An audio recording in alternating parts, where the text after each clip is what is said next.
Hi all, എല്ലാവർക്കും unique അക്കാഡമിയുടെ UPSC interview സീരീസിലേക്ക് സ്വാഗതം. ഇന്നത്തെ ക്ലാസ്സിൽ നമ്മൾ SCRTQ ഡിസ്കഷനാണ് കേട്ടോ ചെയ്യുന്നത്. ഓഡിയോ ക്ലാസ് ആണ്, ടെക്സ്റ്റ് പ്രൊവൈഡ് ചെയ്യുന്നില്ല. ഡീറ്റെയിൽഡ് ആയിട്ടുള്ള ക്ലാസ്സസ് അല്ലാതെ ചാനലിൽ എടുത്തിട്ടുണ്ട് ഓരോ ചാപ്റ്ററിൻ്റെയും. അപ്പോൾ ഇൻ്റർവ്യൂവിന് ജസ്റ്റ് ഒന്ന് കേട്ടു പോകാൻ ഓരോ ക്ലാസ്സിലെയും ഓരോ ചാപ്റ്ററിൽ എന്തൊക്കെ കാര്യങ്ങൾ പറയുന്നുണ്ട് എന്ന് മാത്രമാണ് പറയുന്നത്. ഓക്കെ, അപ്പോൾ അടുത്ത ചാപ്റ്റർ എന്ന് പറയുന്നത് നമ്മുടെ പാർട്ട് 2 വരുന്നതാണ് കേട്ടോ. 5ാം ക്ലാസ്സിലെ ബേസിക് സയൻസിലെ പാർട്ട് 2 വരുന്ന ചാപ്റ്ററാണ് കയ്യെത്തും ദൂരത്ത് ആകാശം. വളരെ ഇൻട്രസ്റ്റിംഗ് ആയിട്ടുള്ള ഒരു ചാപ്റ്ററാണ്. എന്നാൽ കുട്ടികൾക്ക് ഒരുപാട് ഡൗട്ട് വരാൻ ചാൻസ് ഉള്ള ഒരു ചാപ്റ്ററുമാണ്. ഓക്കെ, അപ്പോൾ ഇതിൽ എന്തൊക്കെ പറയുന്നുണ്ട്? നക്ഷത്ര ഗണങ്ങളെ പറ്റി പറയുന്നുണ്ട് കേട്ടോ. നക്ഷത്ര ഗണങ്ങളെ പറ്റി വ്യക്തമായി പറയുന്നുണ്ട്. ആ നക്ഷത്ര ഗണങ്ങൾക്ക് പേര് നമ്മുടെ ഓറിയോൺ, സപ്തർഷികൾ, ബിഗ് ഡിപ്പർ, അങ്ങനെയുള്ള കാര്യങ്ങളൊക്കെ പറയുന്നുണ്ട്. നമ്മളോട് എന്തായാലും ഇൻ്റർവ്യൂവിൽ ആ വക കാര്യങ്ങളൊന്നും ചോദിക്കാൻ ചാൻസ് ഇല്ല. എന്താണ് അങ്ങനെയൊന്നും ചോദിക്കില്ല. എങ്ങനെ ഇൻട്രൊഡ്യൂസ് ചെയ്യാമെന്ന് ചോദിക്കും അല്ലേ. ഈ ഒരു ടോപ്പിക് ഇൻട്രൊഡ്യൂസ് ചെയ്യാൻ വളരെ എളുപ്പമാണ്. രാത്രി പുറത്തിറങ്ങിയ ആകാശം കാണാത്ത കുട്ടികളൊന്നും ഉണ്ടാവില്ല അല്ലേ. അപ്പോൾ നക്ഷത്രങ്ങളെ കാണാനും അമ്പിളി അമ്മാവനെ കാണാനും ഒക്കെ അവർക്ക് എന്താണ് ഇൻട്രസ്റ്റ് ആണ്. അവർക്ക് പല പല സംശയങ്ങളും ഉണ്ട്.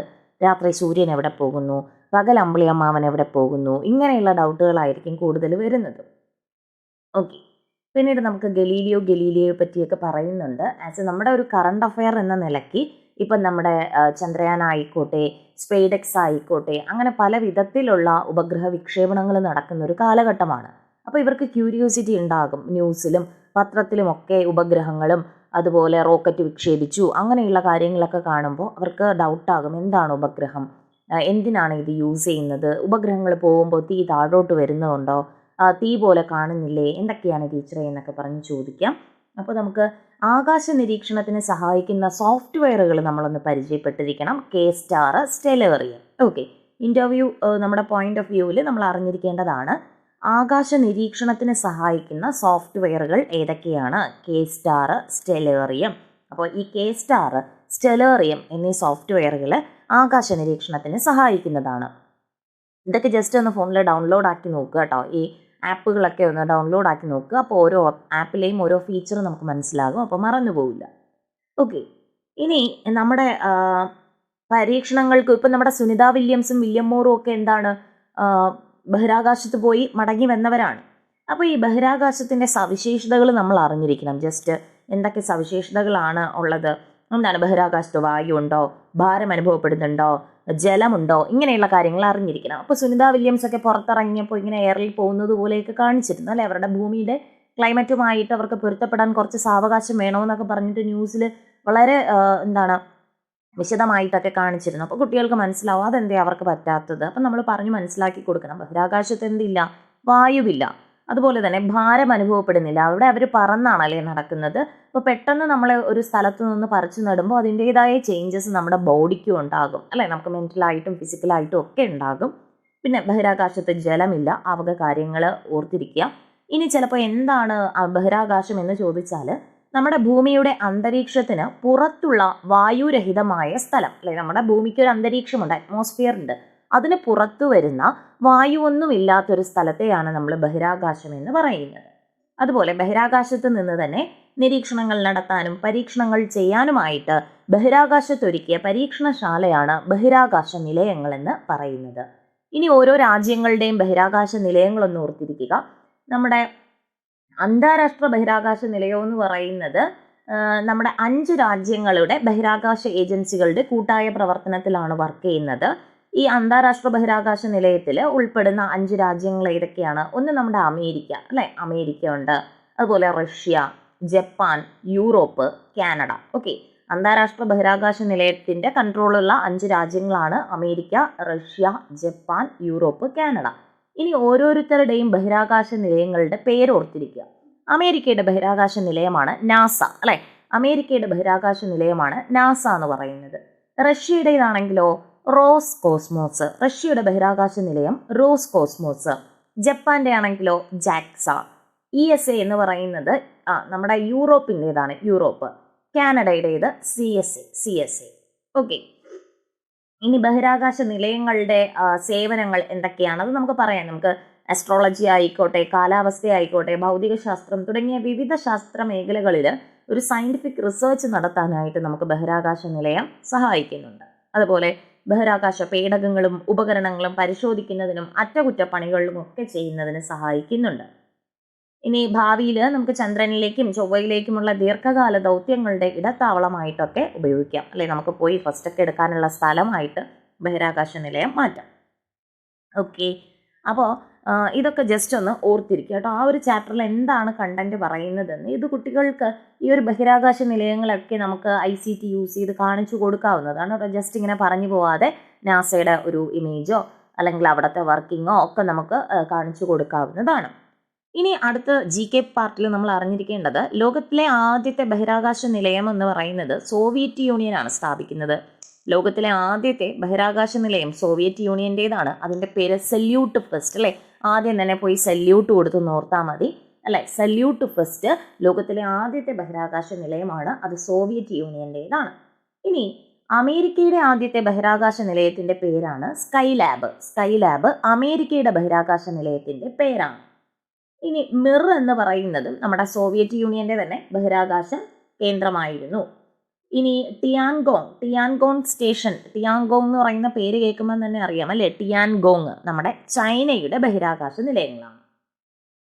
ഇനി അടുത്ത ചന്ദ്രനെ പറ്റിയാണ് ഈ ഒരു ചാപ്റ്ററിൽ ഡീൽ ചെയ്യുന്നത്.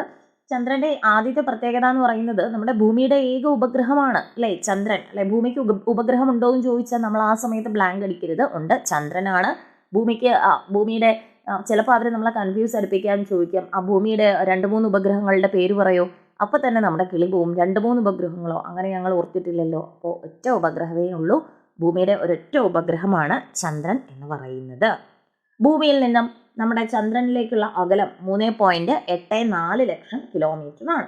ഇനി ചന്ദ്രന്റെ പ്രത്യേകതകൾ: ഗോളാകൃതി, സ്വയം പ്രകാശിക്കുന്നില്ല, ഭൂമിയുടെ പ്രകൃതിദത്ത ഉപഗ്രഹമാണ്, അതുപോലെ സ്വയം തിരിയുന്നു, അല്ലെ? ഭ്രമണം നടത്തുന്നു, ഭൂമിയെ പരിക്രമണം ചെയ്യുന്നു, ഭൂമിയെ ചുറ്റിക്കറങ്ങുന്നു. അപ്പോൾ ഇതൊക്കെ നമുക്കൊരു റോൾ മോഡലായിട്ട് കൊടുത്താൽ മതി കേട്ടോ. നമുക്കിപ്പോൾ ക്ലാസ്സിൽ 5ാം ക്ലാസ് അല്ലേ, അപ്പോൾ റോൾ മോഡലായിട്ട് കുട്ടികളെ എന്ത് ചെയ്യുക, നമ്മൾ തന്നെ എന്ത് ചെയ്യുക, ടീച്ചേഴ്സ് ഒരു കാർഡിലൊക്കെ എഴുതി കൊണ്ടുവന്ന് നമുക്ക് ഓരോ കുഞ്ഞുങ്ങൾക്കായിട്ട് കൊടുത്തിട്ട് അവർ വന്ന് ചന്ദ്രൻ്റെ ഓരോ പ്രത്യേകതകൾ ഇൻട്രൊഡ്യൂസ് ചെയ്യുന്നതായിട്ടൊക്കെ നമുക്ക് കാണിച്ചു കൊടുക്കാവുന്നതാണ്. ഓക്കെ, നമുക്ക് ഇൻ്റർവ്യൂ ബോർഡ് ചോദിക്കുമ്പോൾ പറയാൻ വേണ്ടിയിട്ടാണ് കേട്ടോ. ഇനി അടുത്ത് സൗരയുദ്ധം എന്താന്ന് പറയുന്നുണ്ട്. സൂര്യനെ ചുറ്റുന്ന ഗ്രഹങ്ങളും ഉപഗ്രഹങ്ങളും മറ്റനേകം വസ്തുക്കളും ഒക്കെ ചേർന്നതാണ് നമ്മുടെ സൗരയുദ്ധം എന്ന് പറയുന്നത്. സൗരയുദ്ധത്തിലെ ഗ്രഹങ്ങളുടെ എണ്ണം കൃത്യമായി ഓർത്തിരിക്കുക. 8 എണ്ണമാണ് സൗരയുദ്ധത്തിലെ ഗ്രഹങ്ങൾ: ബുധൻ, ശുക്രൻ, ഭൂമി, ചൊവ്വ, വ്യാഴം, ശനി, യുറാനസ്, നെപ്റ്റ്യൂൺ, അല്ലെ? Mercury, Venus, earth, Mars, Jupiter, Saturn, Uranus, Neptune. ഇനി ഏറ്റവും വലിയ ഗ്രഹം ഏതാന്ന് ചോദിക്കാം. വ്യാഴമാണ് ഏറ്റവും വലിയ ഗ്രഹം. ഏറ്റവും ചെറുതാര? ബുധനാണ്. ഇനി അടുത്താണ് നമ്മുടെ ഇമ്പോർട്ടൻ്റ് ആയിട്ടുള്ള ഒരു ടോപ്പിക്കാണ് ആർട്ടിഫിഷ്യൽ സാറ്റലൈറ്റ്സ്, കൃത്രിമ ഉപഗ്രഹങ്ങൾ, അല്ലേ? നമ്മളിപ്പോൾ എന്താണ് എല്ലാം കൃത്രിമ ഉപഗ്രഹങ്ങൾ വെച്ചിട്ടാണ്, അല്ലേ, നമ്മുടെ കളികളൊക്കെ. അപ്പോൾ എന്താണ് കൃത്രിമ ഉപഗ്രഹങ്ങൾ എന്ന് ചോദിച്ചാൽ ക്യാമറയും മറ്റുപകരണങ്ങളും ഘടിപ്പിച്ചതും ഭൂമിയെ ചുറ്റുന്നതുമായ മനുഷ്യനിർമ്മിത യന്ത്രങ്ങളെയാണ് കൃത്രിമ ഉപഗ്രഹങ്ങൾ എന്ന് പറയുന്നത്. വിദൂര സംവേദനം നടത്താൻ, അതുപോലെ ഗതി നിർണയം, കാലാവസ്ഥ, വാർത്താവിനിമയം, ആശയവിനിമയത്തിന്, ശാസ്ത്ര പര്യവേഷണത്തിന്, പിന്നെ ഭൂമിയുടെ കാന്തികതയെക്കുറിച്ച് പഠിക്കുന്നതിന് ഇതൊക്കെ നമ്മൾ എന്ത് യൂസ് ചെയ്യുന്നുണ്ട്? കൃത്രിമ ഉപഗ്രഹം യൂസ് ചെയ്യുന്നുണ്ട്. പിന്നെ നമ്മൾ എപ്പോഴും കേൾക്കുന്നതാണ് വാഹനങ്ങളിലൊക്കെ GPS ഘടിപ്പിക്കുക എന്ന് പറഞ്ഞ് കേട്ടിട്ടുണ്ട്. അപ്പോൾ അതിൻ്റെ ഫുൾ ഫോം ഓർത്തിരിക്കുക. GPS എന്ന് പറയുന്നത് ഗ്ലോബൽ പൊസിഷനിങ് സിസ്റ്റം എന്നതാണ് GPS-ന്റെ ഫുൾ ഫോം. ഇത് അമേരിക്കയുടെ കോൺട്രിബ്യൂഷൻ ആണ്. ഇനി ഈ ഒരു GPS-ന് സമാനമായിട്ട് നമ്മുടെ ഇന്ത്യ രൂപീകരിച്ചതാണ് IRNSS. അപ്പോൾ അമേരിക്കയുടെ GPS ഗ്ലോബൽ പൊസിഷനിങ് സിസ്റ്റത്തിന് സമാനമായിട്ട് ഇന്ത്യ രൂപീകരിച്ച സംവിധാനം ഏതെന്ന് ചോദിച്ചാൽ IRNSS ആണ്, Indian regional navigation satellite system. അപ്പോൾ ഉപഗ്രഹങ്ങളെക്കുറിച്ച് പഠിക്കുന്നത് കൊണ്ട് തന്നെ ഇന്ത്യയുടെ ആദ്യത്തെ കൃത്രിമ ഉപഗ്രഹം നമ്മൾ അറിഞ്ഞിരിക്കണം. ആര്യഭട്ടയാണ്. 1975 ഏപ്രിൽ 19 എന്ത് ചെയ്യുന്നത്? ആര്യഭട്ട വിക്ഷേപിക്കുന്നത്. ഓക്കെ, ഇനി നമ്മുടെ ഓരോ കൃത്രിമ ഉപഗ്രഹങ്ങളുമുണ്ട്, അതിൻ്റെ യൂസേജും കൂടെ ഒന്ന് അറിഞ്ഞിരിക്കുക. ഇൻസാറ്റ് എന്ന് പറഞ്ഞാൽ ഇൻഫോർമേഷൻ സാറ്റലൈറ്റ്, എന്തിനാണ്? വാർത്താവിനിമയത്തിന്. എഡ്യൂസാറ്റ് എഡ്യൂക്കേഷൻ സാറ്റലൈറ്റ്, അല്ലെ? വിദ്യാഭ്യാസവുമായി ബന്ധപ്പെട്ടിരിക്കുന്നു. IRNSS, അല്ലെ? Indian regional navigation satellite system. Navigation എന്ന് വെച്ചാൽ എന്താണ്? ഗതി നിർണയം. അടുത്ത കാർട്ടോസാറ്റ്, ഭൗമ നിരീക്ഷണത്തിന് വേണ്ടിയിട്ടുള്ളതാണ് കാർട്ടോസാറ്റ്. ആസ്ട്രോസാറ്റ്, അസ്ട്രോളജി, ജ്യോതിശാസ്ത്ര പഠനവുമായി ബന്ധപ്പെട്ടിരിക്കുന്നു. അതുപോലെ GSAT-7, EMISAT ഒക്കെ പ്രതിരോധ ഉപഗ്രഹങ്ങളാണ്. ഇനി റോക്കറ്റുകൾ കേട്ടോ. റോക്കറ്റുകൾ ഉപഗ്രഹങ്ങളെയും ബഹിരാകാശ പേടകങ്ങളെയും ബഹിരാകാശത്ത് എത്തിക്കാൻ ഉപയോഗിക്കുന്ന പേടകങ്ങളാണ് റോക്കറ്റുകൾ. റോക്കറ്റുകൾ വഹിക്കുന്ന ഒരു റോൾ എന്ന് പറയുന്ന ഒരു വണ്ടിയെപ്പോലെ അല്ലേ, എന്ത് ചെയ്യുന്നുണ്ട്, ഉപഗ്രഹങ്ങളെയും ബഹിരാകാശ പേടകങ്ങളെയും ഒക്കെ ബഹിരാകാശത്ത് എത്തിക്കാൻ ഉപയോഗിക്കുന്ന പേടകങ്ങളാണ് റോക്കറ്റുകൾ എന്ന് പറയുന്നത്. ഇന്ത്യയുടെ ആദ്യത്തെ റോക്കറ്റ് എന്ന് പറയുന്നത് നൈക്ക് അപ്പാച്ചെയാണ് കേട്ടോ. നൈക്ക് അപ്പാച്ചെയാണ് ഇന്ത്യയുടെ ആദ്യത്തെ റോക്കറ്റ്. എന്നാൽ ഇന്ത്യയുടെ ആദ്യത്തെ സ്വകാര്യ റോക്കറ്റ് വിക്രം എസ് ആണ്. വിക്രം എസ്. ഓക്കെ, നമ്മൾ നൈക്ക് അപ്പാച്ചെ എങ്കിലും ഓർത്തിരിക്കുക. ഇന്ത്യയുടെ ആദ്യത്തെ റോക്കറ്റ് ഏതാണ്? നൈക്ക് അപ്പാച്ചെയാണ്. ഇനി തുമ്പ റോക്കറ്റ് വിക്ഷേപണ കേന്ദ്രം ഏത് ജില്ലയിലാണ്? തിരുവനന്തപുരം ജില്ലയിലാണ്. തിരുവനന്തപുരം ജില്ലയിലുള്ളവർ ജസ്റ്റ് അതൊക്കെ ഒന്ന് നോട്ട് ചെയ്തിട്ട് പോവുക. തുമ്പ റോക്കറ്റ് വിക്ഷേപണ കേന്ദ്രം 1963 സ്ഥാപിതമാകുന്നത്. തിരുവനന്തപുരം ജില്ല. 1963 തിരുവനന്തപുരം ജില്ല. ഇനി കൂടുതൽ നമ്മൾ കേട്ടുവരുന്നത് റോക്കറ്റ് വിക്ഷേപണം, ഉപഗ്രഹ വിക്ഷേപണം ഒക്കെ നടക്കുന്നത് സതീഷ് ധവാൻ സ്പേസ് സെന്ററിൽ നിന്നാണ് അല്ലേ. നമ്മൾ കൂടുതലും കേട്ടുവരുന്നത് ISROയുടെ മിക്കവാറും എല്ലാ വിക്ഷേപണങ്ങളും നടക്കുന്നത് സതീഷ് ധവാൻ സ്പേസ് സെന്ററിൽ നിന്നാണ്. അതെവിടെയാണ്?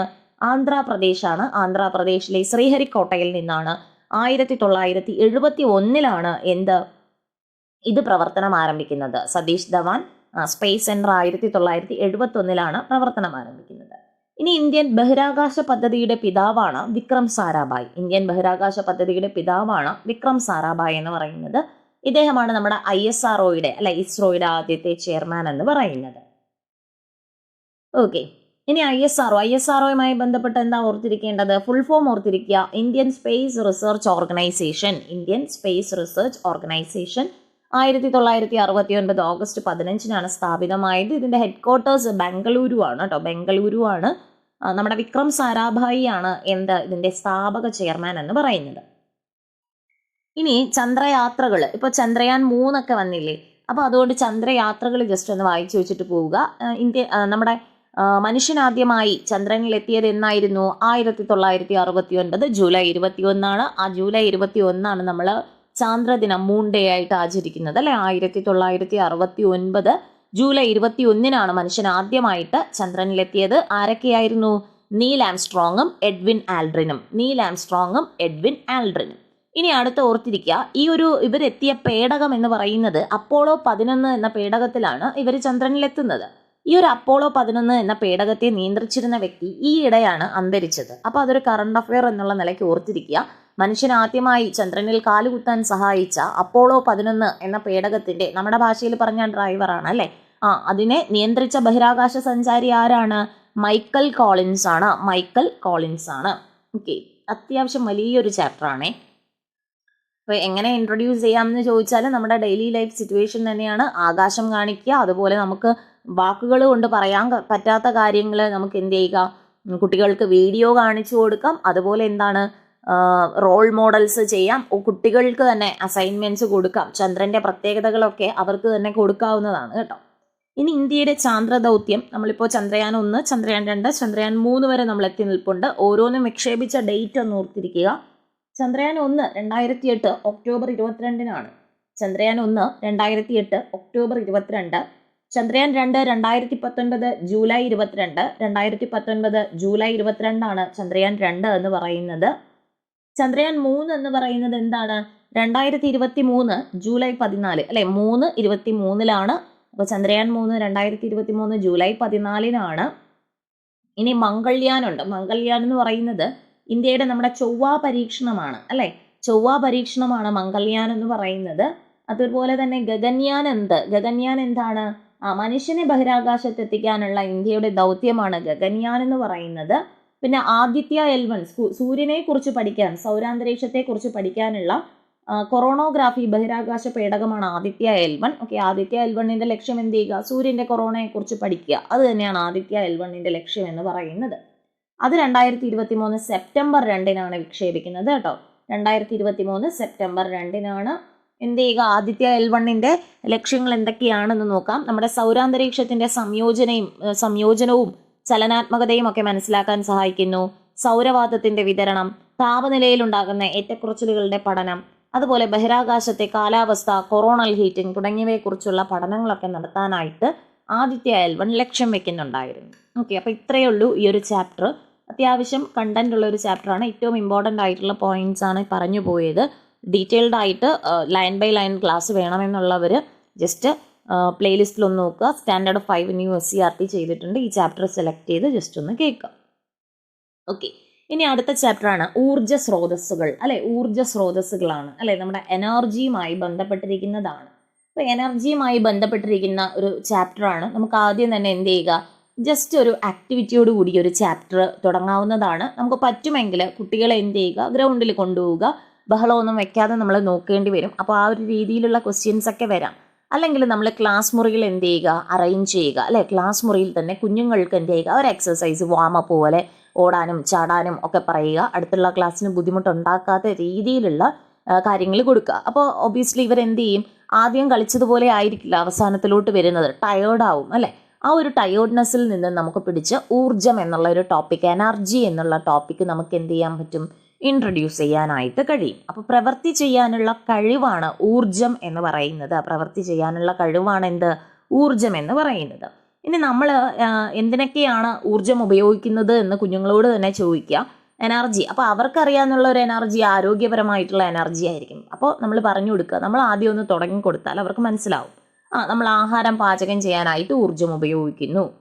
അതുപോലെ ലൈറ്റ് പ്രകാശിപ്പിക്കാൻ, ഫാന് കറങ്ങുന്നതിന് വേണ്ടിയിട്ട്, അപ്പോൾ തുണികൾ അയൺ ചെയ്യാനായിട്ട്, മോട്ടോർ പ്രവർത്തിപ്പിക്കാൻ, ഇതിനൊക്കെ നമ്മൾ എനർജി യൂസ് ചെയ്യുന്നുണ്ടെന്ന് പറയാം. ഓക്കെ, പിന്നെ ഇന്ധനങ്ങളെ പറ്റി പറയുന്നുണ്ട്. കത്തുമ്പോൾ താപം പുറത്തുവിടുന്ന വസ്തുക്കളാണ് ഇന്ധനങ്ങൾ. വിവിധ ഇന്ധനങ്ങൾ ഏതൊക്കെയാണ്, വിറകുണ്ട്, മണ്ണെണ്ണ, നമ്മുടെ ഡീസല്, പെട്രോള്, LPG, കൽക്കരി, ഇതെല്ലാം എന്താണ്, ഇന്ധനമാണ്. ഇവരെല്ലാം കത്തുമ്പോൾ താപം പുറത്തുവിടുന്നുണ്ട്. അതുകൊണ്ട് ഇവരെല്ലാം ഇന്ധനങ്ങൾ എന്നാണ് പറയുന്നത്. ഓക്കെ, ഇനി അടുത്തുള്ള ഒരു കൺഫ്യൂഷനാണ്, നമ്മളെ കത്താൻ സഹായിക്കുന്ന വാതകം ഏതെന്നാണ്. കത്താൻ സഹായിക്കുന്ന വാതകം ഏതാണ്, ഓക്സിജൻ ആണ് കേട്ടോ. ഓക്സിജൻ ആണ് കത്താൻ സഹായിക്കുന്ന വാതകം എന്ന് പറയുന്നത്. ഏതാണ്, ഓക്സിജൻ ആണ്. ഓക്കെ, പിന്നെ നമുക്ക് പണ്ട് മുതലേ ഉള്ള ഒരു എക്സ്പെരിമെൻ്റ് ആണ് തന്നിട്ടുള്ളത്. മെഴുകുതിരി അല്ലേ, മെഴുകുതിരി കത്തിച്ച് വെച്ചിട്ട് അതിനെ ഒരു ഗ്ലാസ് കൊണ്ട് മൂടുമ്പോൾ അത് അണഞ്ഞു പോകുന്നുണ്ട്. അതിന് കാരണം എന്താണ്, അല്ല പണ്ട് നമ്മൾ പഠിക്കുന്ന സമയത്ത് ഈ ഒരു എക്സ്പെരിമെൻ്റ് ഉണ്ട്. അതിനെന്താണ് കാരണം, എന്താണ്, ഓക്സിജൻ ലഭിക്കാതെ വരുന്നു അല്ലേ. ഓക്സിജൻ ഉണ്ടെങ്കിൽ മാത്രമേ കത്തുള്ളൂ എന്ന് പറഞ്ഞില്ലേ. അപ്പോൾ ഓക്സിജൻ ലഭിക്കാതെ വരുന്നത് കൊണ്ട് തീ അണഞ്ഞു പോകുന്നു. ആ ഒരു കാര്യമൊക്കെ പറയും. പിന്നെ ഓരോ ഇന്ധനങ്ങളുടെ വ്യത്യസ്ത രൂപങ്ങൾ പറയുന്നുണ്ട്. ഖരം, ദ്രാവകം, വാതകാവസ്ഥയിലുള്ള ഇന്ധനങ്ങൾ. ഖരാവസ്ഥയിലുള്ള ഇന്ധനമാണ് വിറക്, കൽക്കരി, കരി, കോക്ക് തുടങ്ങിയവ. ദ്രാവകാവസ്ഥയിലാണെങ്കിൽ മണ്ണെണ്ണ, ഡീസല്, പെട്രോള്, ജെറ്റ് ഫ്യൂവൽ തുടങ്ങിയവ. വാതകമാണെങ്കിൽ നമ്മുടെ LPG, CNG, പ്രകൃതിവാതകം, നാഫ്ത തുടങ്ങിയവയൊക്കെ എന്താണ്, വാതകാവസ്ഥയിലുള്ള ഇന്ധനങ്ങളാണ്. ഇനി അടുത്തൊരു ക്ലാസിഫിക്കേഷനാണ് റിന്യൂവബിളും നോൺ റിന്യൂവബിളും അല്ലേ. നമുക്ക് എന്താണ്, പുനരുപയോഗിക്കാൻ കഴിയുന്നവയും പുനരുപയോഗിക്കാൻ കഴിയാത്തവയും. ജസ്റ്റ് അതൊന്ന് ഓർത്ത് തന്നെ പോവുക. നിങ്ങളേതായ രീതിയിൽ എന്തെങ്കിലും കോഡൊക്കെ ഉണ്ടെങ്കിൽ ഓർത്ത് വെച്ചിട്ട് പോവുക. പുനരുപയോഗിക്കാൻ കഴിയാത്ത ഊർജ്ജ സ്രോതസ്സുകളുമുണ്ട്, പുനരുപയോഗിക്കാൻ കഴിയുന്ന ഊർജ്ജ സ്രോതസ്സുകളുമുണ്ട്. ഇനി കഴിയാത്തവ ഏതൊക്കെയാണ്, നമ്മൾ അനേക ഫോസിൽ ഇന്ധനങ്ങളൊക്കെ നമുക്ക് പുനരുപയോഗിക്കാൻ കഴിയില്ല. എന്താണെന്ന് വെച്ചാൽ അത് കാലാകാലം കഴിയുമ്പോൾ എന്താണ്, അത് നഷ്ടപ്പെട്ടുകൊണ്ടിരിക്കുകയാണ്. തീർന്നുകൊണ്ടിരിക്കുന്നവയൊക്കെ നമ്മൾ പുതുക്കാൻ കഴിയാത്ത ഊർജ്ജ സ്രോതസ്സുകൾ എന്നാണ് പറയുന്നത്, നോൺ റിന്യൂവബിൾ. എന്നാൽ അത് നമ്മൾ ഉപയോഗിക്കും തോറും വീണ്ടും വീണ്ടും കിട്ടാൻ ചാൻസ് ഉള്ളതൊക്കെയാണ് പുതുക്കാൻ കഴിയുന്ന ഊർജ്ജ സ്രോതസ്സുകൾ, അല്ലെങ്കിൽ റിന്യൂവബിൾ എനർജി റിസോഴ്സസ് എന്ന് പറയുന്നത്. നമ്മൾ ഉപയോഗിക്കുന്നതനുസരിച്ച് തീർന്നു പോകാത്ത ഊർജ്ജ സ്രോതസ്സുകളെയാണ് പുതുക്കാൻ കഴിയുന്ന ഊർജ്ജ സ്രോതസ്സുകൾ എന്ന് പറയുന്നത്. ഉദാഹരണം നമ്മുടെ സൂര്യപ്രകാശം, കാറ്റ്, തിരമാല തുടങ്ങിയവ. ഇനി ഓരോ വൈദ്യുതിയാണ് ഇതിൽ പറയുന്നത്. ഹൈഡ്രോ ഇലക്ട്രിസിറ്റി അല്ലെ, ജലവൈദ്യുതി. അതുപോലെ കാറ്റിൽ നിന്നും വൈദ്യുതി, ഇലക്ട്രിസിറ്റി ഫ്രം വിൻഡ്. ഇപ്പം കേരളത്തിൽ കാറ്റിൽ നിന്നും വൈദ്യുതി ഉൽപ്പാദിപ്പിക്കുന്ന സ്ഥലങ്ങളൊന്ന് ഓർത്തിരിക്കുക. രാമക്കൽ മേടുണ്ട്, കഞ്ചിക്കോട്, അട്ടപ്പാടി. ഇതിൽ രാമക്കൽ മേട് ഇടുക്കിയാണ്, കഞ്ചിക്കോടും അട്ടപ്പാടിയും പാലക്കാടാണ്. ഇനി കാറ്റിൽ നിന്നും ഏറ്റവും കൂടുതൽ എനർജി ഉൽപ്പാദിപ്പിക്കുന്നത്, വൈദ്യുതി ഉൽപ്പാദിപ്പിക്കുന്നത് തമിഴ്നാടാണ് അല്ലെ. കാറ്റാടിപ്പാടങ്ങൾ അവിടെയാണ് കൂടുതലുള്ളത്. ഇനി ഇന്ന് ലേറ്റസ്റ്റ് ട്രെൻഡ് അനുസരിച്ച് നമുക്ക് സോളാർ എനർജിയാണ് കൂടുതലും ഫോക്കസ് ചെയ്യേണ്ടത് അല്ലേ. മാറി വരുന്ന ട്രെൻഡ് അനുസരിച്ച് ചിലരുടെയെങ്കിലും വീടുകളിൽ സോളാർ എനർജി യൂസ് ചെയ്യുന്നുണ്ടാകാം. അപ്പോൾ സൂര്യപ്രകാശത്തിൽ നിന്നുള്ള ഊർജം എന്തിനെയൊക്കെ പ്രയോജനപ്പെടുത്തുന്നു അല്ലെ. നമ്മൾ വസ്തുക്കൾ ഉണക്കാനായിട്ട്, വൈദ്യുത ഉൽപ്പാദനത്തിന് ഒക്കെ നമ്മൾ എന്ത് ചെയ്യുന്നുണ്ട്, സോളാർ എനർജി യൂസ് ചെയ്യുന്നുണ്ട്. ഇനി സോളാർ കുക്കറുണ്ട്, സോളാർ വാട്ടർ ഹീറ്റർ, തെരുവ് വിളക്കുകൾ, സോളാർ കാൽക്കുലേറ്റർ ഒക്കെ ഇന്ന് അവൈലബിൾ ആണ്. ഇനി അടുത്ത് പറയുന്നത് വൈദ്യുത വാഹനങ്ങളാണ്. വൈദ്യുത വാഹനങ്ങളെ പറ്റി പറയുന്നുണ്ട്. വൈദ്യുതി ഇന്ധനമായി ഉപയോഗിക്കുന്ന വാഹനങ്ങളാണ് വൈദ്യുത വാഹനങ്ങൾ. ഇത് നമ്മൾ എന്ത് ചെയ്യാം, ചാർജ് ചെയ്ത് ഓടിക്കുക എന്ന് പറയത്തില്ലേ, അത് തന്നെയാണ്. അപ്പോൾ ഇവരുടെ നമ്പർ പ്ലേറ്റുകളുടെ നിറം ഒന്ന് ഓർത്തിരിക്കുക, പച്ച നിറമാണ്. സാധാരണ നമ്പർ പ്ലേറ്റ് വെള്ള നിറത്തിലാണ് വരുന്നത്. പക്ഷെ വൈദ്യുതി യൂസ് ചെയ്ത് ഓടുന്ന വാഹനങ്ങൾക്ക് പച്ച നിറത്തിലുള്ള നമ്പർ പ്ലേറ്റ് ആണ്. എന്തുകൊണ്ടാണ് വൈദ്യുതി യൂസ് ചെയ്യാനുള്ള കാരണം എന്ന് അവർ നമ്മളോട് ചോദിക്കാം. എന്താണ്? മലിനീകരണം കുറവ്, ചെലവ് കുറവ്, പരിപാലന ചെലവിലെ കുറവ്, ശബ്ദക്കുറവ്, അതുപോലെ സൗരോർജ്ജം ഉപയോഗിച്ച് ചാർജ് ചെയ്യാൻ തുടങ്ങിയവയാണ് വൈദ്യുത വാഹനങ്ങളുടെ മേന്മകൾ എന്ന് പറയുന്നത്. ഇനി അടുത്തൊരു ക്വസ്റ്റ്യനോട് ഓർത്തിരിക്കുക. നമ്മുടെ പൂർണ്ണമായും സൗരോർജ്ജം കൊണ്ട് പ്രവർത്തിക്കുന്ന ലോകത്തിലെ ആദ്യ വിമാനത്താവളം നമ്മുടെ കേരളത്തിലെ വിമാനത്താവളമാണ്. ഏതാണ്? കൊച്ചിൻ ഇന്റർനാഷണൽ എയർപോർട്ടാണ് അല്ലെ. സിയാൽ കൊച്ചിൻ ഇന്റർനാഷണൽ എയർപോർട്ടാണ് പൂർണ്ണമായും സൗരോർജ്ജം കൊണ്ട് പ്രവർത്തിക്കുന്ന ലോകത്തിലെ തന്നെ ആദ്യ വിമാനത്താവളം എന്ന് പറയുന്നത്. ഇനി ബയോഗ്യാസിനെ പറ്റി പറയുന്നുണ്ട്. ഇന്ന് എത്ര വീടുകളിൽ പശുക്കളുണ്ടെന്നൊന്നും അറിയില്ല, എന്നാലും ജൈവമാലിന്യങ്ങളിൽ നിന്നുമൊക്കെ ഉണ്ടാക്കിയെടുക്കുന്ന വാതക ഇന്ധനമാണ് ബയോഗ്യാസ് എന്ന് പറയുന്നത്. മറ്റു മാലിന്യങ്ങൾ യൂസ് ചെയ്യുന്നുണ്ടെങ്കിലും നമ്മൾ കൂടുതലും എന്താണ്, ചാണകമാണ് ഈ ഒരു ബയോഗ്യാസിൽ കൂടുതലായിട്ടും യൂസ് ചെയ്യുന്നത്. ഇനി നമ്മൾ അടുത്ത് പോകുന്നത് ഭാവിയുടെ ഇന്ധനങ്ങൾ എന്ന് പറയുന്നത് ഏതൊക്കെയാണ്? നമ്മുടെ ഫോസിൽ ഇന്ധനങ്ങളുടെ പരിമിതികൾ നമ്മളൊന്ന് അറിഞ്ഞിരിക്കണം. ഫോസിൽ ഇന്ധനങ്ങൾ എന്ത് ചെയ്യുന്നുണ്ട്? ഉപയോഗിക്കുന്ന അനുസരിച്ച് തീർന്നു പോകുന്നു. അവർ വായു മലിനീകരണം ഉണ്ടാക്കുന്നു, ഹരിതഗൃഹവാതകമായ കാർബൺ ഡൈ ഓക്സൈഡ് പുറന്തള്ളുന്നു. അങ്ങനെ ആഗോളതാപനം ഉണ്ടാക്കാനൊക്കെ ഈ ഫോസിൽ ഇന്ധനങ്ങൾ കാരണമാകുന്നുണ്ട്. അപ്പോൾ ഫോസിൽ ഇന്ധനങ്ങളുടെ ഈ പരിമിതിയൊന്നും ഇല്ലാത്തവരാണ് നമ്മുടെ സൂര്യപ്രകാശം, കാറ്റ്, തിരമാല ഇവരൊക്കെ. അപ്പോൾ ഈ സൂര്യപ്രകാശവും കാറ്റും തിരമാലയും ഒക്കെ യൂസ് ചെയ്യുമ്പോൾ അതിൻ്റെ ഒരു പരിമിതി എന്ന് പറഞ്ഞാൽ എല്ലായിടത്തും ഇതൊന്നും ഒരുപോലെയല്ല ലഭിക്കുന്നത് അല്ലേ. എല്ലാ സ്ഥലങ്ങളിലും സൂര്യപ്രകാശം ഒരുപോലെയാണോ? അല്ല. കാറ്റ് ഒരുപോലെയാണോ? അല്ല. തിരമാല ഒരുപോലെയാണോ? അല്ല. അപ്പോൾ ഇവരുടെ ഏറ്റക്കുറച്ചിലുകളും ഇതിന് കുറച്ച് പ്രതിസന്ധി ഉണ്ടാക്കുന്നുണ്ട്. അപ്പോൾ ഫോസിൽ ഇന്ധനങ്ങളുടെയും പുനരുപയോഗ സാധ്യതയുള്ള ഇന്ധനങ്ങളുടെയും പരിമിതികൾ മറികടക്കാൻ ശാസ്ത്രലോകത്തിന് പ്രതീക്ഷ നൽകുന്ന ഇന്ധനങ്ങളെയാണ് നമ്മൾ ഭാവിയുടെ ഇന്ധനങ്ങൾ എന്ന് പറയുന്നത്.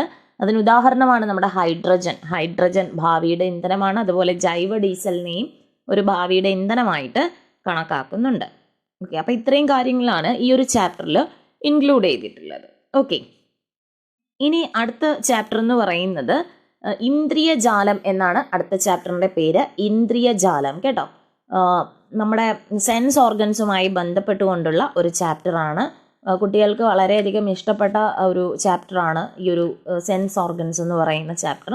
അതും കൂടെ നമുക്ക് ജസ്റ്റ് ഒന്ന് നോക്കാം. നമുക്ക് മെയ് 28 ഇൻ്റർവ്യൂ സ്റ്റാർട്ട് ചെയ്യുന്നുണ്ട്. അതുകൊണ്ട് മാക്സിമം ടോപ്പിക്കുകൾ എന്ത് ചെയ്യുക, നമ്മൾ കവറാക്കി എടുക്കാനായിട്ട് നോക്കുക. ഓക്കെ, ഇനി നമ്മുടെ സെൻസ് ഓർഗൻസ് ഏതൊക്കെയാണ് അല്ലെ, ഇന്ദ്രിയങ്ങൾ ഏതൊക്കെയാണ്? അപ്പം ആദ്യം തന്നെ കുട്ടികൾക്ക് ഇന്ദ്രിയം എന്ന് പറയുമ്പോഴൊന്നും അറിയില്ല. അപ്പോൾ നമ്മൾ പറഞ്ഞു കൊടുക്കണം, നമുക്ക് കാണാനും കേൾക്കാനും അറിയാനും രുചിക്കാനും ഒക്കെ പറ്റുന്ന അവയവങ്ങളെയാണ് ഇന്ദ്രിയങ്ങൾ എന്ന് പറയുന്നത്. അപ്പം തന്നെ കുട്ടികൾ ആദ്യം പറയും കണ്ണ്, മൂക്ക്, ചെവി, നാവ്, ത്വക്ക്, ഇതൊക്കെ തന്നെ അവരെന്ത് ചെയ്യും, ഇങ്ങോട്ട് പറഞ്ഞു തരും. അല്ലാതെ ആദ്യമേ നമുക്ക് ക്ലാസ്സിൽ പോയി ഇന്ദ്രിയങ്ങൾ ഏതൊക്കെ എന്ന് ചോദിച്ചാൽ ട്യൂഷനോ ഒക്കെ പോയിട്ടുള്ള കുട്ടികളാണെന്നുണ്ടെങ്കിൽ പറയും. ബാക്കി കുട്ടികൾക്ക് അറിയില്ല, എന്താണ് ഇന്ദ്രിയം എന്ന് അറിയില്ല. ചോദ്യം അറിഞ്ഞാലല്ലേ ഉത്തരം പറയാൻ പറ്റൂ. അപ്പം നമ്മൾ ആദ്യമേ പറഞ്ഞു കൊടുക്കുക, ഇന്ദ്രിയങ്ങൾ എന്ന് പറയുന്നത് നമുക്ക് കാണാനും കേൾക്കാനും അറിയാനും രുചിക്കാനും ഒക്കെ സഹായിക്കുന്ന നമ്മുടെ ശരീരത്തിലെ അവയവങ്ങളെയാണ് ഇന്ദ്രിയങ്ങൾ എന്ന് പറയുന്നത്. അപ്പോൾ അവരെന്ത് ചെയ്യും, നമുക്ക് ഉത്തരം തരും. ഇനി അതിൽ പറയുന്നൊരു കാര്യമാണ് ചുറ്റുപാടുകളെ മനസ്സിലാക്കുന്നതിന് ജീവികളെ സഹായിക്കുന്ന അവയവങ്ങളാണ് ജ്ഞാനേന്ദ്രിയങ്ങൾ. അപ്പോൾ ജ്ഞാനേന്ദ്രിയങ്ങൾ 5 എണ്ണമാണ് അല്ലേ പ്രധാനമായിട്ടുള്ളത്. കണ്ണ്, മൂക്ക്, നാവ്, ത്വക്ക്, ചെവി. കണ്ണെന്തിന് സഹായിക്കുന്നു? കാഴ്ചയ്ക്ക്. മൂക്കോ ഗന്ധം, നാവ് രുചി, ത്വക്ക് സ്പർശം, ചെവി കേൾവി.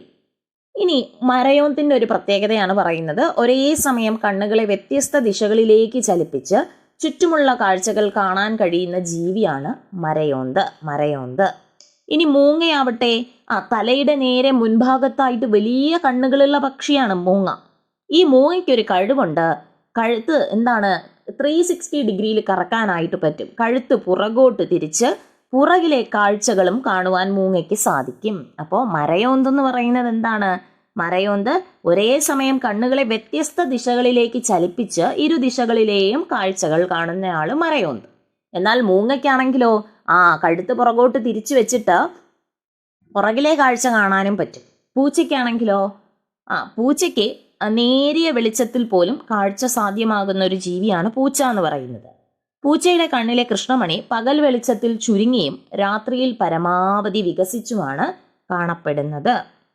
ഓക്കെ, ഇനി നമുക്ക് ഓരോ അവയവത്തെ പറ്റിയാണ് പറയുന്നത്. ആദ്യം നമ്മൾ കണ്ണിനെ ബാധിക്കുന്ന രോഗങ്ങളെ പറ്റി പറയുന്നുണ്ട്. കണ്ണിനെ ബാധിക്കുന്ന ഒരു അണുബാധയാണ് ചെങ്കണ്ണ്, അല്ലെ, കൺജക്റ്റിവിറ്റീസ് എന്ന് പറയുന്നത്. മദ്രാസ് ഐ, പിങ്ക് ഐ എന്ന പേരിലും ഒക്കെ ഈ ചെങ്കണ്ണ് അറിയപ്പെടുന്നുണ്ട്. അപ്പോൾ ചെങ്കണ്ണിൻ്റെ ലക്ഷണങ്ങൾ എന്തൊക്കെയെന്ന് ചോദിച്ചാൽ അവർ തന്നെ പറഞ്ഞുതരും. എന്താണ്? ആദ്യം പറയും, കണ്ണിങ്ങനെ ചുമന്നിരിക്കും, അല്ലേ, കണ്ണിൽ വേദന അനുഭവപ്പെടും, കണ്ണിൽ പഴുപ്പ്, തലവേദന, പനി, ഇതൊക്കെ ഉണ്ടാകും.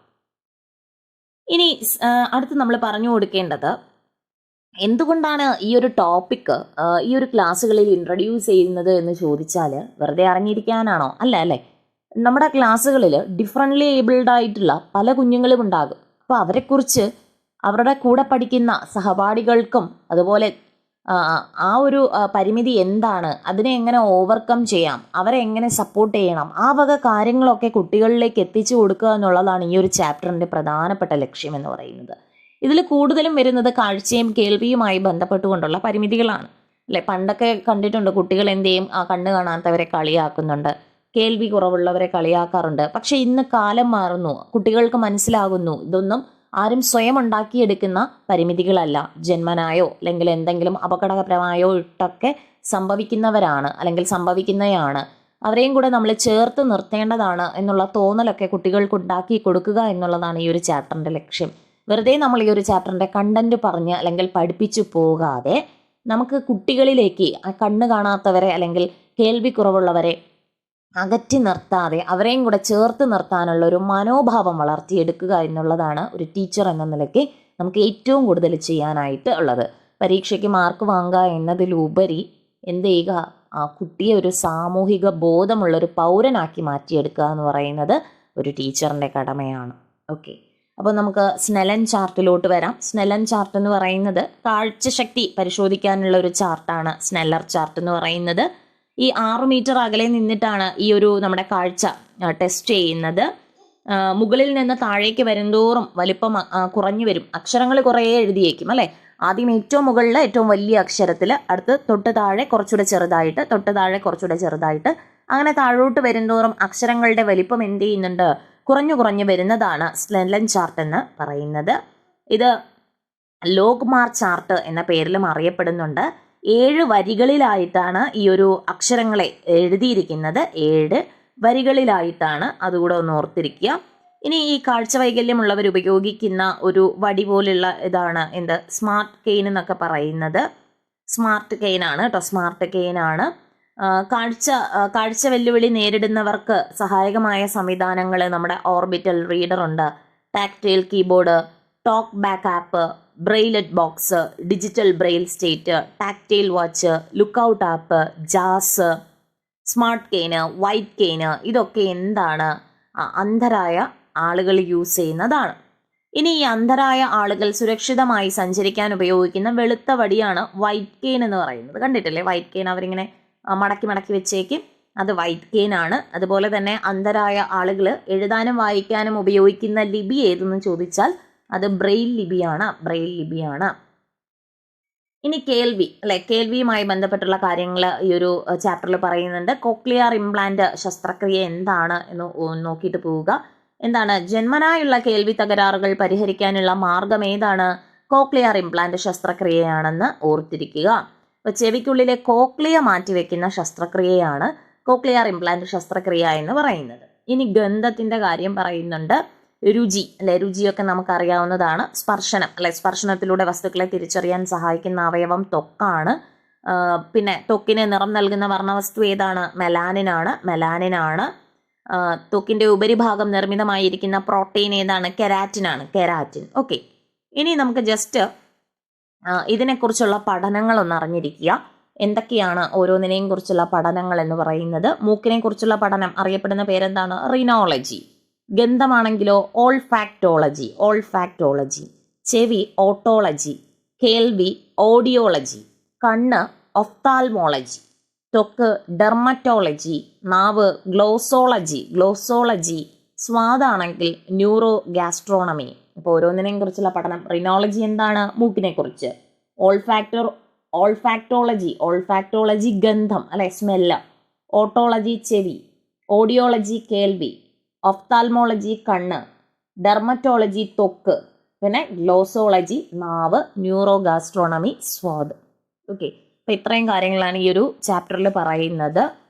നമുക്ക് ഈ ഒരു ചാപ്റ്ററിൻ്റെ കണ്ടന്റ് അത്രയും അങ്ങ് പഠിച്ചു പോവുക എന്നുള്ളതല്ല.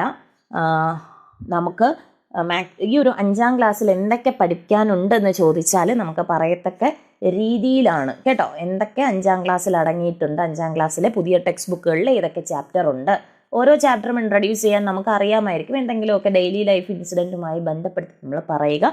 ചില ടോപ്പിക്കുകൾ ഞാൻ ഇതിൻ്റെ കൂടെ തന്നെ പറഞ്ഞു പോകുന്നുണ്ട്, അപ്പോൾ അതൊക്കെ നോക്കുക. ഈ ഒരു ക്ലാസ് എന്ന് പറയുന്നത് ഒരു PSC എക്സാം പോയിന്റ് ഓഫ് വ്യൂവിലുള്ളൊരു ക്ലാസ് അല്ല. കാരണം അത്യാവശ്യം പറയത്തക്ക രീതിയിൽ ഇമ്പോർട്ടൻ്റ് ആയിട്ടുള്ള കാര്യങ്ങൾ മാത്രമേ ഞാൻ ഇൻക്ലൂഡ് ചെയ്തിട്ടുള്ളൂ. PSC എക്സാം പോയിന്റ് ഓഫ് വ്യൂവിൽ എല്ലാം വേണമെന്നുള്ളവർ ആ വീഡിയോ ഒന്ന് കാണുക.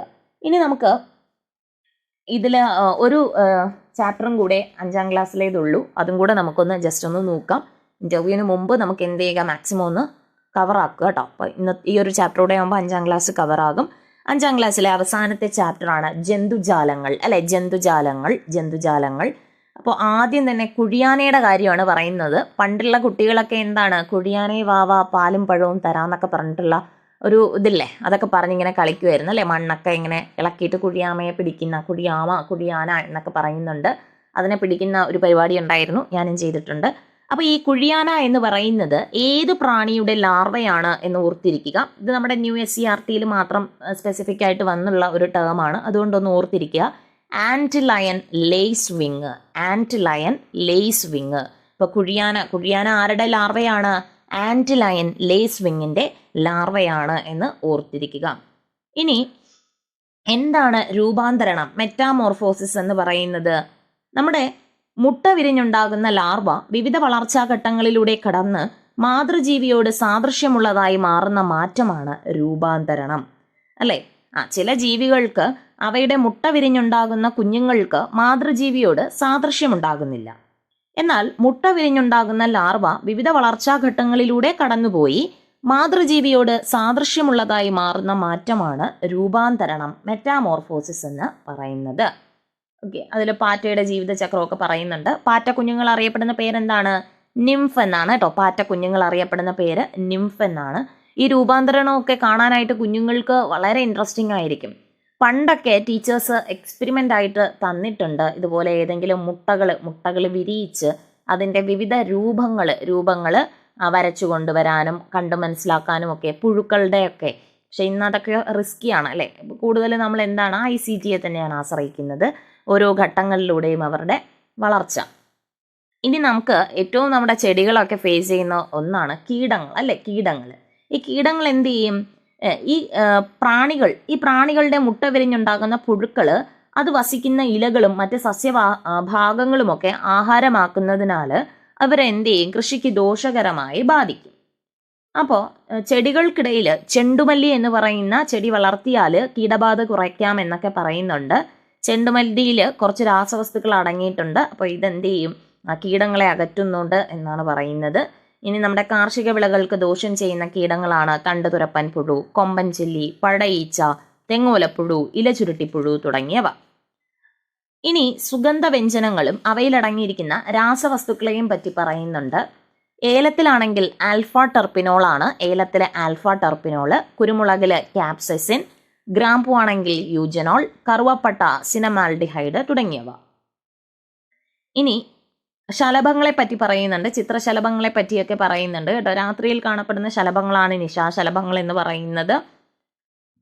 വിവിധ തരം ചിത്രശലഭങ്ങളെ പറ്റി പറയുന്നുണ്ട്. ചിലപ്പോൾ ചിത്രശലഭങ്ങളുടെ പേര് അറിയാമോ എന്നൊക്കെ ചോദിക്കാം. ചിലപ്പോൾ ടീച്ചർ ആ ഒരു ചാപ്റ്ററൊക്കെ ഡീൽ ചെയ്ത് വളരെ എക്സ്പേർട്ട് ആയിരിക്കാം. അപ്പോൾ നമ്മൾ പറയുക മഞ്ഞപ്പാപ്പാത്തിയുണ്ട്, അതുപോലെ ബുദ്ധമയൂരി, വരയൻ കടുവ, കരിയില ശലഭം, നാരകശലഭം, വിലാസിനി, ഗരുഡശലഭം, അരളിശലഭം, എരുക്കുതപ്പി, വെള്ളിലത്തോഴി തുടങ്ങിയവയൊക്കെ എന്താണ് നമ്മുടെ ചിത്രശലഭങ്ങളുടെ പേരുകളാണ്. അതുപോലെ വെങ്കണനീലി എന്ന് പറയുന്നത് നമ്മുടെ പകൽ നേരങ്ങളിൽ കാണുന്ന നീല നിറമുള്ള ചിത്രശലഭത്തെ വിളിക്കുന്ന പേരാണ് വെങ്കണനീലി കേട്ടോ. ഇത് ശലഭമാണ്. ഇവരെ നമ്മൾ ചിത്രശലഭങ്ങളായി തെറ്റിദ്ധരിക്കാറുണ്ട് എന്നാണ് പറയുന്നത്. ഓക്കെ, ഇനി ചെറുജീവികളെ പറ്റി പറയുന്നുണ്ട്. നമ്മുടെ ചോനനുറുമ്പ്, കട്ടുറുമ്പ്, പുളിയുറുമ്പ്, നെയ്യുറുമ്പ്, ഇതൊക്കെ എന്താണ്? ഇതൊക്കെ കുഞ്ഞുങ്ങൾ വളരെയധികം ചിലർ ഈ ഉറുമ്പിൻ്റെ ആ ഒരു അതിൻ്റെ ഒരു അസിഡിക് ടേസ്റ്റ് അറിയാനായിട്ട് ഉറുമ്പിനെയൊക്കെ കടിച്ചു നോക്കിയിട്ടുള്ളവരൊക്കെ ഉണ്ടാകും കേട്ടോ. അപ്പോൾ അതൊക്കെ ഒന്ന് ക്ലാസ്സിലൊന്ന് ചോദിച്ചു നോക്കുക. അങ്ങനെ ഇനി ചെയ്തവരുണ്ടെങ്കിൽ ചെയ്യരുത്, ഇനി ചെയ്യാത്തവരുണ്ടെങ്കിൽ അത് കേട്ടിട്ട് ചെയ്യരുത്. ആ ഒരു കാര്യങ്ങളൊക്കെ നോക്കുക. പിന്നെ മത്സ്യങ്ങളെ പറ്റിയൊക്കെ പറയുന്നുണ്ട്. മത്സ്യങ്ങളൊക്കെ എന്താണ്? നമ്മൾ ഡെയിലി ലൈഫിൽ നമ്മൾ ഫുഡിന് യൂസ് ചെയ്യുന്നതാണ്. അപ്പോൾ മത്സ്യങ്ങളൊക്കെ എന്താണ്? ഇനി ഉഭയജീവികൾ എന്താണ്? ഉഭയജീവികൾ അവർക്കൊരു പുതിയ കോൺസെപ്റ്റ് ആയിരിക്കും അല്ലെ. ആംഫിബിയൻസ്, ഉഭയജീവികൾ എന്താണ്? ആ കരയിലും വെള്ളത്തിലും ജീവിക്കാൻ കഴിയുന്നവരെയാണ് ഉഭയജീവികൾ എന്ന് പറയുന്നത്. ഉദാഹരണം അവരോട് തന്നെ ചോദിക്കാം, അവർ പറയും അല്ലെ. മുതല, ആമ, തവള തുടങ്ങിയവയൊക്കെ എന്താണ്? ഉഭയജീവികളാണ്. അപ്പോൾ ഉഭയജീവികളുടെ ആ ഒരു സവിശേഷത എന്ന് പറയുന്നത് അവർ ജീവിതചക്രം തുടങ്ങുന്നതിൻ്റെ ആദ്യഘട്ടം പൂർണ്ണമായും ജലത്തിലായിരിക്കും അല്ലെ. തവളയൊക്കെ ആദ്യം മുട്ടയിടുന്നത് ജലത്തിലല്ലേ. പിന്നീട് വളർച്ച എത്തുമ്പോഴാണ് ഇവർ കരയിലും വെള്ളത്തിലും ഒക്കെ ആയിട്ട് ജീവിക്കുന്നത്. പിന്നെ ഇവർക്ക് എന്തുണ്ട്? നട്ടല്. ഇനി തവളയുടെ ജീവിതചക്രം ജസ്റ്റ് ഒന്ന് പറയാം. തവള ആദ്യം എന്ത് ചെയ്യുന്നുണ്ട്? മുട്ടയിടും. പിന്നീട് അത് ഭ്രൂണമായിട്ട് മാറും. പിന്നീട് അത് എന്താവും? നമ്മൾ വാൽമാക്രി എന്ന് വിളിക്കുന്നില്ലേ, വാൽമാക്രിയാകും. പിന്നെ 2 കാലുള്ള വാൽമാക്രിയാകും. പിന്നെ 4 കാലുള്ള വാൽമാക്രിയാകും. ഒടുവിൽ അത് എന്താകും? തവളയാകും. ഓക്കെ, ഇനി കാലുകളില്ലാത്ത ഉഭയജീവികളാണ് സിസിലിയനുകൾ കേട്ടോ. ഇവർ കുരുടികൾ എന്ന പേരിലും ഒക്കെ അറിഞ്ഞു വരുന്നുണ്ട്. നമ്മളിവരെ പാമ്പുകളായിട്ട് തെറ്റിദ്ധരിക്കാറുണ്ടെന്നൊക്കെ പറയുന്നുണ്ട്. ഇനി ഉരഗങ്ങൾ, റെപ്റ്റൈൽസ് എന്താണെന്നാണ് പറയുന്നത്. ഉരഗങ്ങൾ അല്ലെ, ഇവരെന്ത് ചെയ്യും? ഉരഗങ്ങളുടെ സവിശേഷതകൾ എന്തൊക്കെയാണ്? മുട്ടയിട്ട് സന്താനോൽപാദനം നടത്തും. കരയിലാണ് മുട്ടയിടുന്നത്. ഇവ ശീതരക്തജീവികളാണ്. ശ്വാസകോശം ഉപയോഗിച്ചാണ് ശ്വസിക്കുന്നത്. ചർമ്മം കട്ടിയുണ്ട്. അതുപോലെ പുറം തൊലി ശൽക്കങ്ങളായി മാറിയിരിക്കുന്നു. നട്ടലുള്ളവയൊക്കെയാണ്. ഓക്കെ, ഇനി പാമ്പുകൾ, വിവിധ തരം പാമ്പുകളെ പറ്റി പറയുന്നുണ്ട്. എന്തായാലും നമുക്ക് പാമ്പിനെ ക്ലാസ്സിൽ കൊണ്ടുവന്ന് കാണിക്കാൻ പറ്റില്ല. സുവോളജി ലാബൊക്കെ ഉള്ള സ്കൂളുകളിലാണെങ്കിൽ ഓക്കെ, നമുക്ക് കുട്ടികളെ കൊണ്ടുപോയി എന്ത് ചെയ്യാം? വിവിധ പാമ്പുകളെയൊക്കെ കാണിച്ചു കൊടുക്കാനായിട്ട് പറ്റും. അല്ലെങ്കിൽ നമുക്ക് ICT ആശ്രയിക്കുക വഴിയുള്ളൂ. ഓക്കെ, മൂർഖനുണ്ട്, രാജവെമ്പാല, അണലി, ശംഖുവരയൻ, കടൽപ്പാമ്പ്, അതിനെയൊക്കെ പറ്റി 5ാം ക്ലാസ്സിൽ പറയുന്നുണ്ടെന്ന് നിങ്ങൾ ജസ്റ്റ് ഓർത്തിരിക്കുക. ഇനി അടുത്തുള്ള ഒരു ടീച്ചർ എന്നുള്ള നിലയ്ക്ക് നമ്മൾ അറിഞ്ഞിരിക്കേണ്ട ഇമ്പോർട്ടൻ്റ് ആയിട്ടുള്ള ഒരു ടോപ്പിക്കാണ് പാമ്പ് കടിയേറ്റാൽ എന്തൊക്കെ ചെയ്യാം, ചെയ്യരുത്. ഓക്കെ, നമ്മൾ അതൊക്കെയാണ് ഫേസ് ചെയ്യേണ്ടത് അല്ലേ. നമ്മളൊരു ക്ലാസ് മുറിയിൽ പോകുമ്പോൾ അൺഎക്സ്പെക്റ്റഡ് ആയിട്ട് പല കാര്യങ്ങളും സംഭവിക്കാം. ഇപ്പോൾ പാമ്പ് കടിയേറ്റു, പെട്ടെന്ന് എന്ത് ചെയ്യും അല്ലേ? കടിയേറ്റ ഭാഗത്ത് മുറിവുണ്ടാക്കുകയോ വിഷം വലിച്ചെടുക്കാൻ ശ്രമിക്കുകയോ ചെയ്യരുതല്ലേ. പല സിനിമകളിലും കണ്ടിട്ടുണ്ട്, നമ്മൾ ആ കടിയേറ്റ ഭാഗത്തുനിന്ന് വായു ഉപയോഗിച്ച് വിഷം തിരിച്ചെടുക്കാൻ ശ്രമിക്കുന്നു. പക്ഷെ അങ്ങനെയൊന്നും ചെയ്യരുത് കേട്ടോ. പിന്നെ കടിയേറ്റ ആളെ എന്ത് ചെയ്യരുത്? പേടിപ്പിക്കരുത്. അവരെ സമാധാനമായിട്ട് എവിടെയെങ്കിലും ഒന്ന് ഇരുത്തുക. അതുപോലെ മുറിവേറ്റ ഭാഗം വെള്ളം ഉപയോഗിച്ച്, ശുദ്ധമായ ജലം ഉപയോഗിച്ച് കഴുകി വൃത്തിയാക്കണം. മുറിവിന് തൊട്ട് മുകളിലായി മുറുകെ കെട്ടണം അല്ലെ. ബ്ലഡ് അങ്ങോട്ട്, ആ ഒരു വിഷബാധയായിട്ട് ബ്ലഡ് അങ്ങോട്ട് പോകാണ്ടിരിക്കാനായിട്ട് നമ്മൾ മുറിവിന് തൊട്ട് മുകളിലായിട്ട് എന്ത് ചെയ്യുക? മുറുക്കി കെട്ടുക. എന്നിട്ട് ഉടനെ ആശുപത്രിയിൽ എത്തിക്കുക. ഏറ്റവും നമ്മൾ ഒരു അപകടകരമായ സാഹചര്യം വന്നാൽ ഫേസ് ചെയ്യേണ്ടത് നിലവിളിച്ച് ബഹളം കൂട്ടാതിരിക്കുക. ടീച്ചർ തന്നെ നിലവിളിക്കാൻ തുടങ്ങിയാൽ ക്ലാസ്സിൽ നിലവിളിയായിരിക്കും. പിന്നെ സ്കൂൾ മൊത്തം നിലവിളിയായിരിക്കും. ടീച്ചർ എന്ത് ചെയ്യുക? ടീച്ചർ ഒരു മനുഷ്യജീവിയാണ്. എത്ര പേടിയുണ്ടെങ്കിലും ടീച്ചർ നിലവിളിക്കാതെ ആത്മസംയമനം പാലിച്ച് അതിനെ എന്ത് ചെയ്യുക? വളരെ കൂളായിട്ട് ഹാൻഡിൽ ചെയ്യാനായിട്ട് നോക്കുക. ഓക്കെ, പിന്നെ പക്ഷികളെ പറ്റി പറയുന്നുണ്ട്, സസ്തനികളെ പറ്റി പറയുന്നുണ്ട്. സസ്തനികൾ, മാമൽസ് എന്ന് പറഞ്ഞാൽ എന്താണ്? കുഞ്ഞുങ്ങളെ പ്രസവിച്ച് പാലൂട്ടി വളർത്തുന്ന ജീവികളെയാണ് സസ്തനികൾ എന്ന് പറയുന്നത്. തിമിംഗലം, ഡോൾഫിൻ, വവ്വാല്, അതുപോലെ മൃഗങ്ങൾ, മനുഷ്യർ തുടങ്ങിയവയൊക്കെ എന്താണ്? സസ്തനികളാണ്. അതുപോലെ മുട്ടയിടുന്ന സസ്തനികൾക്ക് ഉദാഹരണം പറയുന്നുണ്ട്. പ്ലാറ്റിപ്പസ്, എക്കിഡ്ന തുടങ്ങിയവയൊക്കെ മുട്ടയിടുന്ന സസ്തനിയാണ്. പ്രസവിക്കുന്ന പാമ്പാണ് അണലി. ഓക്കെ, ഇനി വംശനാശ ഭീഷണി, അത് ഒരു ടോപ്പിക്കിൽ ഇമ്പോർട്ടൻ്റ് ആണ്. നമ്മൾ വരും തലമുറ എന്ത് ചെയ്യണം? നമ്മുടെ സസ്യജന്തുജാലങ്ങളെയൊക്കെ സംരക്ഷിക്കേണ്ടവരാണ്. അപ്പോൾ വംശനാശ ഭീഷണിയെ പറ്റി നമ്മളൊന്ന് പറഞ്ഞു കൊടുക്കുക. ജീവികളുടെ വംശനാശത്തിന് പ്രധാന കാരണം എന്താണ്? അതിശൈത്യം, വരൾച്ച, ഉൽക്കാപതനം, രോഗവ്യാപനം, അഗ്നിപർവ്വത സ്ഫോടനം തുടങ്ങിയവയൊക്കെയാണ്. നമ്മൾ ആദ്യം തന്നെ ഈ ഒരു ചാപ്റ്ററിൽ തുടങ്ങുന്നത് എന്താണ്, ഒറ്റയല്ലൊരു ജീവിയും എന്ന് പറഞ്ഞിട്ടാണ് നമ്മൾ ഈ ഒരു ടെക്സ്റ്റ് ബുക്കിൽ ചാപ്റ്റർ തുടങ്ങുന്നത്. ആഹാര ശൃംഖലാജാലം, ആഹാര ശൃംഖല, ഇതൊക്കെ പരിചയപ്പെടുത്തുന്നുണ്ട്. അതായത് ഒരു ജീവി മറ്റൊരു ജീവിയെ ആശ്രയിച്ചാണ് നിൽക്കുന്നത് എന്ന് പറഞ്ഞുകൊണ്ടാണ് ചാപ്റ്റർ തുടങ്ങുന്നത്. അവസാനം വംശനാശത്തിലേക്ക് എത്തി നിൽക്കുന്നു. അപ്പോഴും അവിടെ കണക്ഷൻ ആദ്യത്തെ ചാപ്റ്ററിൽ പോകുന്നുണ്ട്. വംശനാശം സംഭവിച്ചാൽ മൊത്തം കാര്യങ്ങളും എന്താകും, തകരാറിലാകും അല്ലെ. ഫുഡ് കിട്ടാതെ വരും, ഒന്നിൻ്റെ എണ്ണം വളരെ കൂടും, ഒന്നിൻ്റെ എണ്ണം വളരെ കുറയും. അതൊക്കെ എന്ത് ചെയ്യും, നമ്മുടെ ആവാസ വ്യവസ്ഥയെ തന്നെ ബാധിക്കും.